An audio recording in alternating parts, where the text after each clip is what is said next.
1972, New York. A funeral, 500 people watching. Don Corleone walks in. Everyone goes silent, but nobody's here to mourn. This funeral, it's a trap. 3 rival families sent men.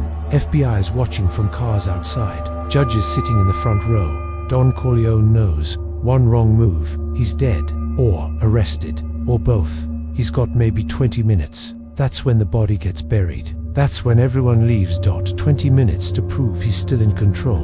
Without saying a word, here's what makes this insane. The guy in the coffin, Don Corleone's enemy, Carlo Rizzo, ran drugs through Brooklyn, crossed the Corleone family 6 months ago, found dead in his car, 2 bullets, clean execution. Everyone thinks Don Corleone ordered it, but here's the problem. He didn't. Someone else did. Someone trying to start a war. And there in this room right now, Don Corleone steps into the church, walks slow, head down, playing the part, but his eyes, scanning every face. 3 rival bosses sitting in different rows. Tattaglia family on the left, Barzini on the right, Strachey in the back. One of them killed Carlo, blamed it on Corleone, brought everyone here to watch what happens next. If Don Corleone stays quiet, he looks weak. If he accuses someone, he breaks the peace. Either way, he loses. That's the plan. But Don Corleone doesn't lose, ever. He's got something nobody expects. 2 days before the funeral, Don Corleone got a call. Anonymous, distorted voice, said this: Carlo's funeral, come alone, or everyone knows you're afraid. Hung up. His advisors freaked. It's a setup, don't go. Send someone else. Don Corleone said one thing: I'm going. Why? Because not going proves the accusation. Going means facing it head on, but he's not going unprepared.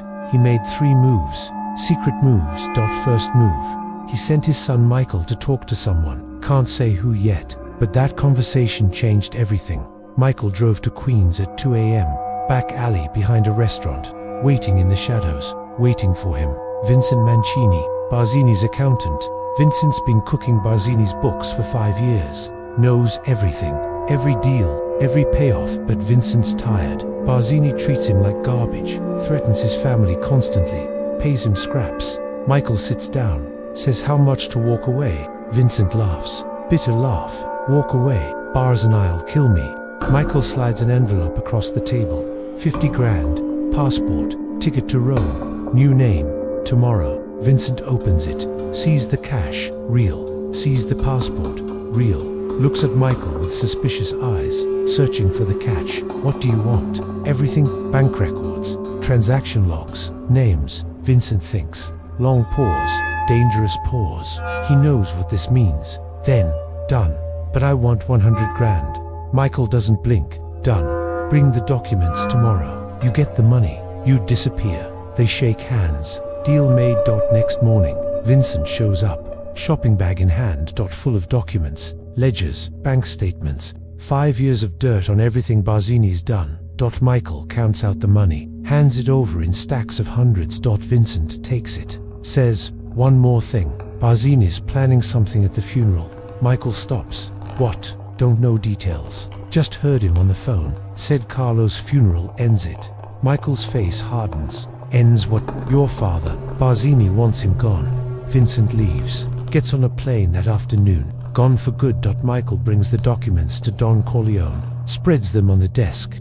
Page after page of evidence. Don Corleone reads. Silent.com. But his jaw tightens with each revelation. Barzini's been lying to the commission. Running drugs through our territory, blaming us for the heat. Second move complete. Now for the third. Don Corleone picks up the phone, calls Judge Harmon. I need a favor. Judge, name it. * Carlo Rizzo's funeral. I need you there. Front row. Silence. Judge knows what funerals mean in this world. Understands the danger. That's risky, I know, but you'll be safe. Just bring a briefcase. I'll have it delivered to you tomorrow. What's in it? Insurance. For both of us. Judge hesitates. Then, I'll be there. Don Corleone hangs up, looks at Michael. Get those documents copied. Clean copies. Put them in a briefcase. Deliver it to the judge tonight. Michael nods. What's the play? Don Corleone leans back. Barzini thinks this funeral is his moment. It is, just not the way he thinks. That night, Michael delivers the briefcase. Judge opens it. sees the documents, face goes pale. If this gets out, Barzini's finished. Michael, that's the idea. Keep it safe. Bring it to the funeral. When my father gives the signal, you know what to do. Judge nods, locks the briefcase. Funeral day. Morning light breaking through the windows. Don Corleone gets dressed in his black suit and white shirt. Picks his tie, dark blue silk, expensive and deliberate. Specific choice. His wife asks, why that one? It's a message. To who? To someone who'll understand. He doesn't explain. She doesn't push. Car arrives. Don Corleone gets in. Michael drives, silent ride. 10 minutes through the city streets, watching every corner. They pull up to the church. Cars everywhere. Hundreds of people milling around outside. Don Corleone sees Barzini's car. Black Cadillac, right by the entrance. He's here early. Wants the best position. Michael, you sure about this? Don Corleone, I'm sure. Just stay close. They walk in. Every eye turns. Don Corleone scans the room. Tattaglia on the left, looking nervous, didn't want to be here. Stretchy in the back, playing it safe, watching everyone. Barzini on the right, front row, smiling, confident. That smile, Don Corleone has seen it before. Same smile Barzini had when he took over the Bronx, when he muscled out the Rosato brothers. Smile of someone who thinks he's already won. Don Corleone walks down the aisle, slow, controlled, passes Barzini, doesn't look at him, not yet, sits 3 rows behind. Deliberate choice, shows respect for the dead, shows he's not here to grandstand. Barzini glances back, surprised, expected Don Corleone to sit closer, challenge him. That's mistake number 1. Barzini expected aggression, got humility instead, throws him off. Priest starts talking. We are gathered here today. Standard funeral speech. Nobody's listening. Everyone's watching Don Corleone. Waiting. For what? They don't know. But something's coming. Judge Harmon sits front row, left side, briefcase under his seat, hands folded, face neutral, but his foot's tapping, nervous. Don Corleone sees it, catches the judge's eye, tiny nod. Stay calm. Judge stops tapping. 15 minutes pass. Priest talks about Carlo's life, his family, his work. All lies. Carlo had no family left. Work was crime. Life was short and violent. But funerals need pretty words. Then the priest says, now, we invite those who wish to pay their final respects. Line forms. This is it, the moment. Tattaglia goes first. Old man, 70s, walks with a cane, gets to the coffin, looks down at Carlo's body, whispers something, can't hear it, but his face shows regret, crosses himself, walks away. Stretchy next, younger, 50s, strong, moves like a boxer, kneels, doesn't pray, just stares at Carlo. Then stands, looks directly at Don Corleone. Brief look, then away. Message sent. I'm neutral. Don't drag me into this. Don Corleone understands. Strachey is not the enemy. Good to know. Now Barzini stands, adjusts his jacket, walks slow, confident. Every step, deliberate, performative. Gets to the coffin, kneels, puts his hand on it, leans close, whispers. Don Corleone watches his lips, reads them carefully, catching every word. Barzini is not talking to Carlo, he's talking to the room. Asterisk says, this is what happens. Stands, turns, looks directly at Don Corleone, smiles. That smile again, cocky, arrogant, then sits down. Now it's Don Corleone's turn. He stands, slow. Room goes silent, completely silent. You could hear a pin drop. He walks, every step echoes, marble floor. Gets to the coffin, looks down at Carlo. Carlo's face, peaceful. Death does that, erases the violence. Don Corleone reaches into his pocket, pulls out a white handkerchief, silk, clean, expensive, places it on Carlo's chest, right over his heart. White handkerchief. Everyone knows what that means. Asterisk forgiveness. Room shifts. Confusion. Whispers start. Why would he forgive Carlo? Carlo betrayed him. This doesn't make sense, but it does. Don Corleone saying, I didn't kill this man. Saying it without words. Public declaration. Barzini's smile fades. Fast. He didn't expect that. Don Corleone stands, doesn't look at Barzini, walks back to his seat, sits, calm like nothing happened, but everything happened. Priest continues. We now proceed to the cemetery. People stand, file out, heading to cars. Don Corleone stays seated, lets everyone pass. Judge Harmon stands, grabs the briefcase, walks toward the door, but not to his car, to the FBI agents parked outside. 3 agents, unmarked sedan, watching everything. Judge walks up, knocks on the window. Agent rolls it down. Can we help you? Judge, you investigating Barzini? Agent's face changes, alert. Who's asking? Someone who has information, a lot of it. Hands over the briefcase. Everything you need. Bank records, transactions, 5 years of drug operations. Agent opens it, flips through, eyes widen. Where'd you get this? Doesn't matter. What matters is it's real. Verify it. Judge walks away, back into the church. Agent radios it. We got something big on Buzz. Need backup to process this. Cemetery. Everyone arrives. Cold, windy, gray skies. Coffins already at the grave, waiting.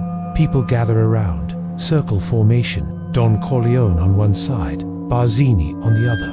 Across from each other, like a standoff, priest begins final prayers. Ashes to ashes. Coffin gets lowered. Ropes creak. Slowly descending. Barzini watches Don Corleone, trying to read him. Don Corleone stares at the grave, face blank, unreadable. Coffin hits bottom. Thud. People start throwing dirt. One handful each. Tattaglia goes first, then others. Barzini throws his, then steps back, watching. Don Corleone steps forward, grabs dirt, but before he throws it, he pulls out something else. Silver coin, old Sicilian, drops it in with the dirt clink, hits the coffin. Silver coin, payment for passage, old tradition. But in this context, different meaning. Debt paid, account settled. Barzini sees it, tenses, understands immediately. Don Corleone saying, this is over, no more blood, but also, I paid for something, and you'll find out what soon. Burial ends. People start leaving, slow, respectful. Barzini lingers, watching Don Corleone. Don Corleone walks to his car, doesn't look back, gets in. Michael's waiting. Michael, it's done. Don Corleone, it's done. Dr. Rabetta. They leave. Barzini stands alone, by the grave. Thinking, something's wrong. He feels it, but what? That night, Barzini gets home. Big house in Brooklyn, lights on in every window.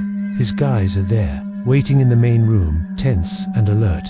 How'd it go? Barzini, something's off. Corleone was too calm, too prepared. You think he's planning something? I know he is, just don't know what. Phone rings. Barzini answers. Yeah. Voice on the other end. Boss, we got a problem. Vincent's gone. Barzini freezes. What? Vincent, your accountant, disappeared. Cleaned out his apartment. Nobody's seen him. Barzini's face goes white. When? 2 days ago, right before the funeral. Barzini slams the phone down. Yells, find him now. But it's too late. Vincent's already in Rome. New name, new life. And the documents in FBI hands. Next morning at 6 a.m., Barzini's still up, didn't sleep. Pacing, phone ringing non-stop. His guys can't find Vincent anywhere. Then, knock on the door. Hard, loud, authoritative, and urgent. FBI, open up. Barzini's blood runs cold. His guys look at him. What do we do? Open it. Door opens. 20 agents, guns drawn, warrants ready. Lead agent, Barzini, you're under arrest. Drug trafficking, racketeering, murder. They cuff him. Read his rights. Barzini, I want my lawyer. Agent, you'll need one. We got 5 years of evidence. Bank records, transactions, everything. Barzini's face goes blank. Where'd you get that? Agent smiles. Anonymous tip. From a very reliable source. They take him away. Cameras outside. Press everywhere. Headlines next day. Mafia boss arrested. Major drug ring exposed. Don Corleone reads the paper the next morning over his coffee. Quiet. Michael sits across from him, watching his father's calm expression. It's all over the news. Don Corleone, good. Barzini's gonna figure out it was us. Let him. He can't prove anything. Vincent's gone. Judge won't talk. FBI's happy. Michael, what about the other families? Don Corleone folds the paper carefully, setting it aside. They'll understand. Barzini broke the rules, lied to the commission, ran drugs through our territory. Phone rings. Don Corleone answers. Tattaglia on the line. I had nothing to do with Carlo. Don Corleone. I know. Barzini acted alone. We didn't know. I believe you. Tartaglia. If you need anything, Don Corleone, I'll let you know. Hangs up. Second call. STRACCI. Same conversation. Same message. We're with you. Don Corleone hangs up.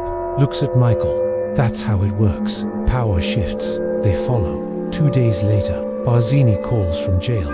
Lawyer arranged it. One call to Don Corleone. We need to meet. Don Corleone. Where? Cafe Milano. Noon tomorrow. Don Corleone agrees. Hangs up. Michael, you're really going? He wants to beg. Let him next day at noon. Cafe Milano, public place. Busy with lunch crowd. Barzini shows up. Released on bail. 10 million. Family scraped it together. Sits down. Looks older. Tired. Beaten. Don Corleone sips his espresso.com/Barzini. You set me up. Don Corleone, you set yourself up. I just helped the process. Carlo wasn't your enemy. No, but you made him one. Then killed him. Blamed me. Barzini looks down. I made a mistake. Yes, you did. Silence. Long silence. Barzini. What do you want? To end this, Don Corleone leans forward. I want you to remember something. I want you to remember something. Barzini listens. A funeral is for the dead, not for the living to play games. Don Corleone's voice, quiet, but sharp. You disrespected Carlo. You disrespected his family. You disrespected tradition. Barzini tries to speak. Don Corleone raises his hand. The FBI, that's your problem now, not mine. Stands, leaves cash on the table. Your trial starts in 3 months. My advice, plead guilty. Judge might give you 10 years instead of 20. Walks out, doesn't look back. Barzini sits there, alone, broken. That's the last time they speak. 6 months later, Barzini's convicted. 15 years, federal prison. His territory, divided. Tartaglia takes half. Strachey takes the rest. Don Corleone takes nothing, doesn't need to, because the real prize wasn't territory, it was respect. Every family in New York learned that day. At Carlo's funeral, Don Corleone walked into a trap, surrounded by enemies, FBI watching, rivals waiting, and he walked out stronger, without firing a shot, without raising his voice. Just intelligence, strategy, patience. That funeral in 1972, it wasn't about Carlo Rizzo, it was a lesson to every boss, every soldier, every family. Don't test the man who can destroy it without you knowing, until the FBI's at your door. Don Corleone proved something that day. Power isn't about violence, it's about knowing when to strike, how to strike, and who to trust. Barzini underestimated him. Thought funerals were about appearances. Don Corleone knew better. Funerals are about sending messages, and his message was clear. Come at me, you'd better be perfect, because I don't miss. That's why he's the Don. That's why he stays the Don. Not because he's the strongest, because he's the smartest. 3 moves ahead. Always.